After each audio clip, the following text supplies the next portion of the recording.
You know what's terrifying about retirement in America? It's not what you think. According to the Federal Reserve, 43% of Americans between 55 and 64 have absolutely nothing saved for retirement.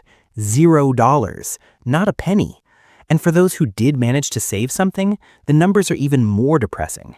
The median retirement balance for baby boomers right now is $22,000. Think about that for a second. 4 decades of work and the median boomer has less than the price of a used car saved for retirement. Under the 4% rule, that generates $73 a month. $73. Add in Social Security, subtract Medicare premiums, and you're looking at around $2,300 a month to live on. In 2026, when the average rent is $1,750 and groceries cost $400 a month, that's not retirement money, that's survival money. That's the retirement crisis nobody wants to talk about. Hi, I'm Matt. On this channel, I break down the financial systems that shape our lives, and I help you understand the real forces behind money, markets, and economic crises. If that sounds valuable, hit subscribe, because we're about to dive deep into one of the biggest financial disasters in American history. Here's what makes this retirement crisis so shocking. Baby boomers were supposed to be the lucky ones. They grew up with cheap college tuition when you could work a summer job and pay for a semester. They had affordable housing when a starter home cost 3 times your annual salary, not 10. They had stable jobs with companies that kept you for 30 years and gave you a gold watch when you retired. They lived through the longest economic expansion in modern history and the greatest stock market bull run ever recorded. They had every advantage imaginable, every piece of the puzzle handed to them. And yet, since 1985, the percentage of Americans over 65 still working has doubled from 10.8% to 20.2%. Double. Think about what that means. 1 in 5 people over 65, an age when your body is breaking down and you should be enjoying life, are still grinding at jobs just to survive. These people aren't working because they love their jobs at Walmart or because they're passionate about driving for Uber. They're working because they have no other choice, because Social Security doesn't cover rent, because their retirement accounts are empty or non-existent, because the system they were promised completely fell apart. And here's the part that drives me crazy. Everyone wants to blame the boomers themselves. Turn on any financial news channel, scroll through any personal finance forum, and you'll see the same story. Boomers spent too much on vacations. They bought houses they couldn't afford. They lived beyond their means. They didn't save enough. They didn't invest smart. It's all their fault. They're the avocado toast generation before avocado toast was even a thing. But when you actually look at the data, when you trace the timeline from 1946 to today, when you understand what actually happened to this generation over 8 decades, you realize something completely different. The boomers didn't fail the system failed them, over and over and over again, in ways that were completely beyond their control. And unless we understand exactly how that happened, the same thing could happen to us, to Gen X, to millennials, to Gen Z. History doesn't repeat, but it sure rhymes. So in this video, I want to show you the real reason why so many boomers retire broke. Not the surface level explanation you get from finance gurus, not the boomer bashing you see on Twitter, but the actual systemic forces that destroyed an entire generation's retirement. The policy changes they didn't vote for, the market crashes they couldn't predict, the timing that couldn't have been worse. Because this isn't a story about personal failure. It's a story of perfect storms, broken promises, and a generation that got screwed at every turn. Let's start at the beginning. Most people don't realize how new retirement actually is. For most of human history, it didn't exist. You worked until you couldn't, then family took care of you. The first modern retirement appeared in 1875 when American Express offered the first private pension plan. Work 20 years, retire at 60, get half your salary for life. But it was only for managers and executives, not workers. Retirement for everyday Americans arrived in 1935, just 11 years before the first boomers were born, when FDR signed the Social Security Act. That's 91 years ago. Retirement as we know it is younger than most boomers. When boomers were born in 1946, their parents were living through a golden era, post-war boom, generous pensions, Social Security kicking in. The formula seemed simple. Work hard for 30 years, get a pension, collect Social Security, retire comfortably at 65. That was the promise their parents followed successfully. Every single boomer grew up believing they'd follow the same path. But here's what nobody tells you about that promise. It was built on a foundation that was already starting to crack. In the 1960s, just as the oldest baby boomers were entering the workforce, pension funds started failing. One of the most devastating examples was Studebaker. In 1963, they shut down their South Bend, Indiana plant, and thousands of workers who had spent decades paying into their pension fund lost everything overnight. Decades of hard work, gone. That was the first time Americans realized that the old roadmap might not work anymore, that corporate promises weren't guaranteed. Then came the market. In 1966, the oldest baby boomers were 20 years old, starting their careers. This was supposed to be when they started investing, building wealth, letting compound interest work its magic for 40 years. Except for the next 16 years, from 1966 to 1982, the stock market went absolutely nowhere, a straight line for 16 years. If a 20-year-old boomer invested $1,000 in 1966, by 1982, after inflation, that investment would be worth about $500. They lost half their money by following the exact advice we give today. Hold for the long term, stay in the market. They did everything right, and the market cut their savings in half.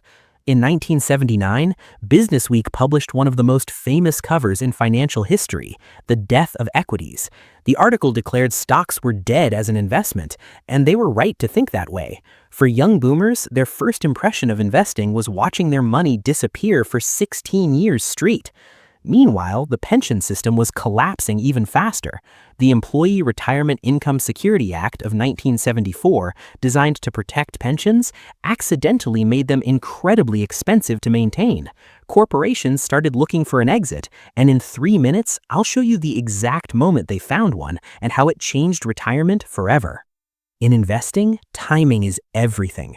Starting at 25 versus 35 isn't just 10 years of contributions, it's 10 years of compound growth on every dollar after. Those early years are exponentially more valuable, and the boomers lost them. Not through bad choices, but terrible timing. They entered adulthood during the longest market stagnation in modern history, watched pensions collapse, and learned to distrust the very system they'd be forced to depend on. In 1978, something changed American retirement forever. Buried in the tax code, Section 401, subsection K allowed executives to defer taxes on bonuses. Benefits consultant Ted Benna spotted it and realized it could work for everyone. Employees contribute, employers match, funds grow tax-deferred until retirement. Companies initially marketed it as a pension supplement, but corporations immediately saw what it really was, a way out. The 401k shifted all retirement risk from employer to employee. Instead of guaranteeing lifetime pensions, companies could just match contributions and walk away. By the mid-1980s, the 401k was becoming standard, and pensions were disappearing fast. Pause for a second. Let me ask you directly. Do you know how much is in your retirement account right now? Not roughly, exactly. Most people don't, and that's exactly the problem the boomers faced when this system rolled out. There were no apps, no YouTube channels explaining index funds, no TikTok financial literacy, just confusing brochures from HR departments and phone calls to stockbrokers who charged massive fees. And remember, this is the generation that watched the market do nothing for 16 years, the generation that learned to view stocks as a scam. Now they were being told, put your life savings here. Trust us this time. Then something incredible happened. In 1982, the market finally woke up. And it exploded. From 1982 to 2000, the Dow surged from 800 to over 11,000, almost 14 times in 18 years. The NASDAQ climbed over 1,000% in the 1990s alone. Suddenly, the narrative flipped. Investing became pop culture. CNBC launched in 1989, turning the stock market into entertainment. Fortune and Money magazines flew off shelves. By the late 1990s, the news celebrated a new success story, the 401k millionaire. Everyday workers who maxed out contributions rode the bull market and ended up with seven figures. For boomers, watching this boom felt like validation. Maybe the system did work after all. Maybe they should have trusted it sooner. So in their 40s and 50s, many finally jumped in. They opened 401k accounts, started contributing, bought into mutual funds and tech stocks. But here's the brutal reality. In 1990, the oldest boomers were 44 years old. They had already missed the most powerful wealth-building years of their lives. The compounding window was half closed. And they were entering the market with massive financial pressure.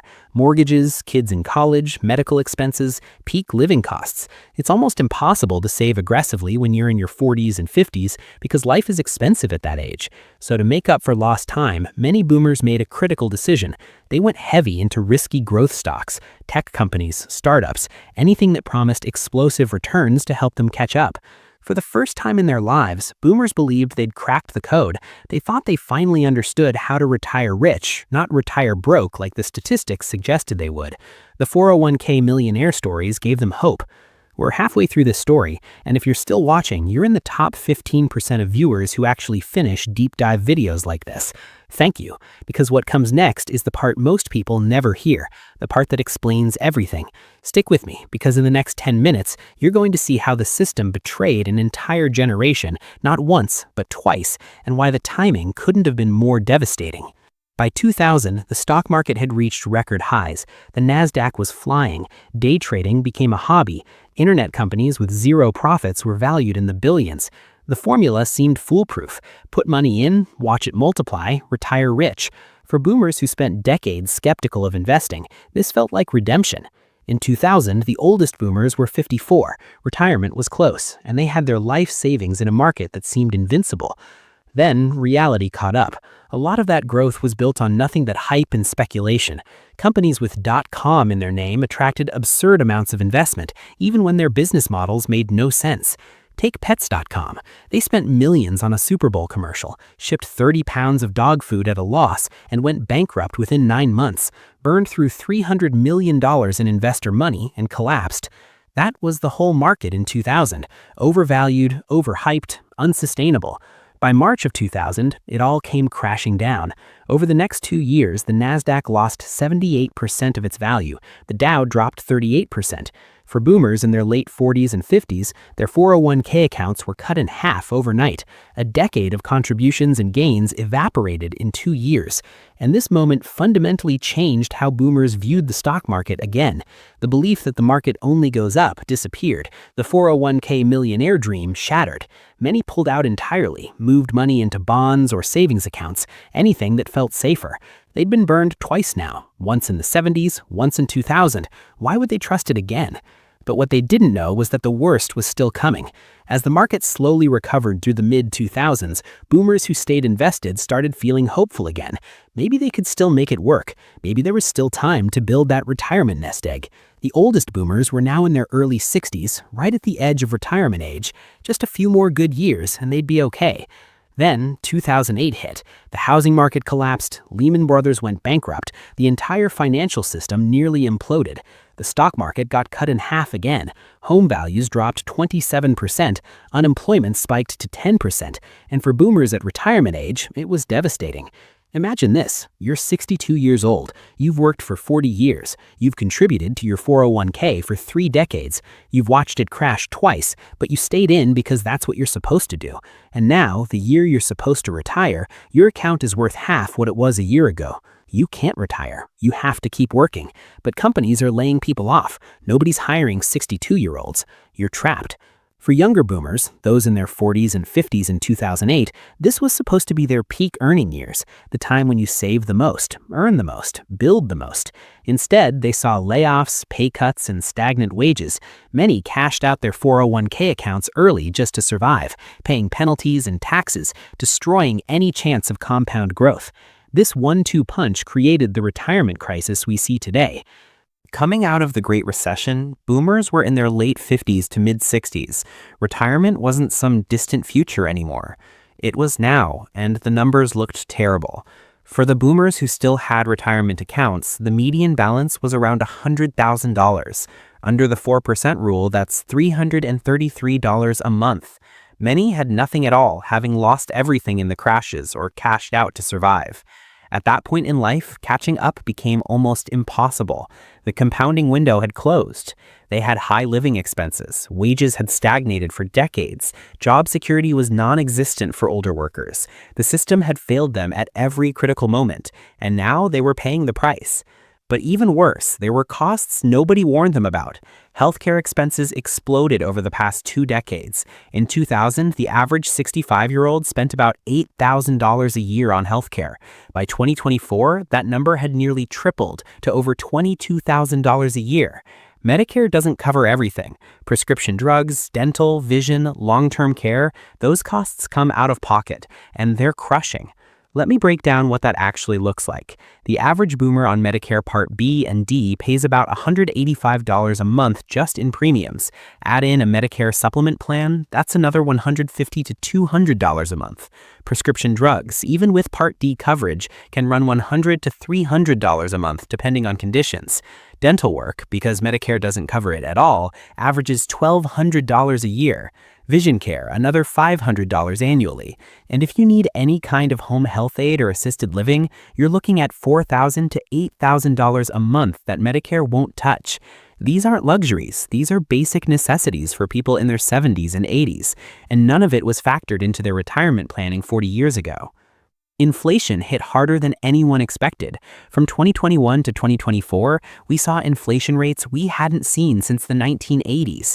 The cost of groceries, gas, housing, everything surged. Think about what this means in real numbers. In 2020, a basic grocery run that cost $100 now costs $130 to $140. Ground beef went from $3.50 a pound to over $6.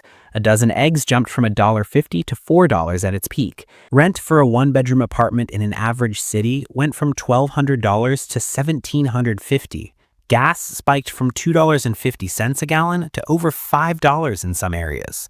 Social Security benefits adjusted, but not fast enough and not enough to keep up. The 2023 COLA increase was 8.7%, which sounds significant until you realize inflation hit 9.1% the year before. They were already behind, and they're still catching up. For boomers living on fixed incomes, that inflation spike erased whatever little financial cushion they had left. And then there's the wage stagnation problem. When boomers were in their 50s and 60s trying to save more, trying to catch up, their wages barely moved. Real wage growth for workers over 55 has been essentially flat since 2000. They couldn't earn more, couldn't save more, and couldn't invest more. They were stuck. When was the last time you checked your retirement account? Seriously. Because what happened to the boomers is a warning. Markets don't always go up. Systems change, promises get broken, and timing matters more than almost anything else. Look, I know this video has been heavy.